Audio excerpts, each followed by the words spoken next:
everyone! Today I have another beading tutorial to share with you. This time I'll be going over one of the most basic yet useful beading techniques, which is beading continuous lines. I use this technique a lot on headpieces, either for outlining to bring attention to a center stone, to add texture, or for quilted details. And this technique was a big part of the embellishing work I did on my medieval heart-shaped headpiece, an escufin. But of course you could use it on any type of garment you like. For this video I'm using a box lid and beading mat to store my beads, but you can use whatever you want. I'm also using Dritz Needles in size 10 since these are small enough to fit through the seed beads I'll be using. I'm also using Guterman thread in a color that matches the beads, but you could use a stronger beading specific thread if you want the design to be more durable. And of course you'll need beads. I'm using glass beads in size 11, but this method will work for most types and sizes of beads, including round ones like fake pearls. For example, I used these beads that are much larger on my escufin, and that worked out just fine. You'll also want a pair of scissors, and if you're doing a quilted design, you'll need a marking pen and ruler. For this tutorial, I'll be beading a scrap of upholstery velvet with a quilted design. So I'm starting off by marking the quilting pattern on the back of the fabric with the ruler and chalk. Then I transferred this design to the front of the fabric by stitching across these lines. You could mark the front of the fabric if you want, just make sure that the marks will wash out or that the beads are large enough to fully cover them.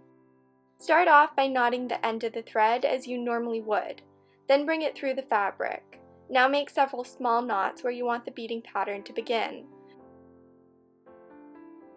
Pick up a few beads and pull them down the thread until they sit against the fabric. Bring the needle through the fabric slightly past the final bead. Then bring it up a quarter inch or so away from the final bead. Pick up a few more beads, just enough to fill the gap between the final bead and where you brought the thread up. Then bring the needle through the final bead and the fabric. Pull the thread taut until the beads sit against each other. Now bring the needle back up through the fabric and through the final two beads in the row. And the process repeats itself. Pick up another half dozen beads and pull them down the thread. Pull the needle through the fabric slightly beyond where the final bead sits, then bring it back up around a quarter inch away from the final bead. Pick up a few more beads, then bring the needle through the final bead of the row and through the fabric. Bring the needle back up through the fabric and thread it through the final two beads. And repeat once again. This process may seem a bit overcomplicated, but it keeps the beads nice and close together, which makes them look like a continuous strand. It's also a lot more durable than just tacking a strand of beads down, and once you get the hang of it, it goes quite quickly. I also want to mention that though this same method can be used with larger beads, like 4 or even 6mm pearls, I would suggest only stitching a maximum of 4 down at a time.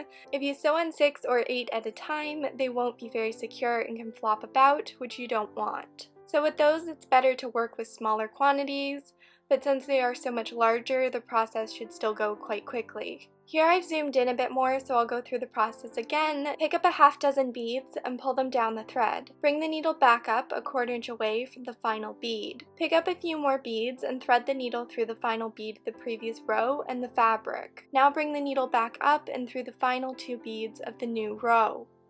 And carry on with this until your beading project is complete.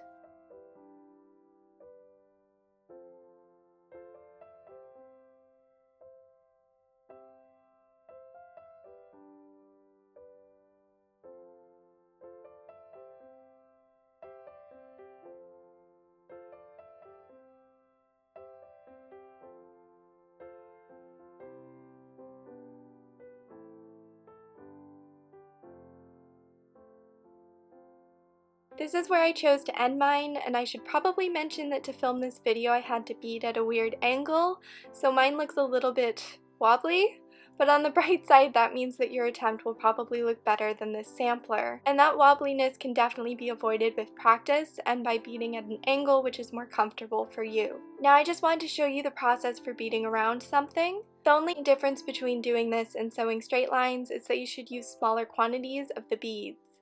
Like in this case, I'm starting by pulling 3 beads down the thread instead of the 6 I was using earlier.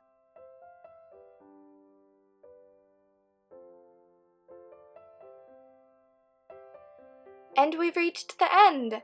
Here's my finished sampler. And here are a few examples of things that were embellished using this same technique. The possibilities are endless when it comes to beading, even if you only know 1 or 2 techniques. It just takes some confidence and willingness to play around with different colors and sizes of beads and various combinations. I hope you enjoyed this video and found it helpful. I do have more plans for beading tutorials in the future, so if you're interested in that, then I would suggest subscribing. And as always, thank you so much for watching. I really appreciate it, and we'll be back with another video soon.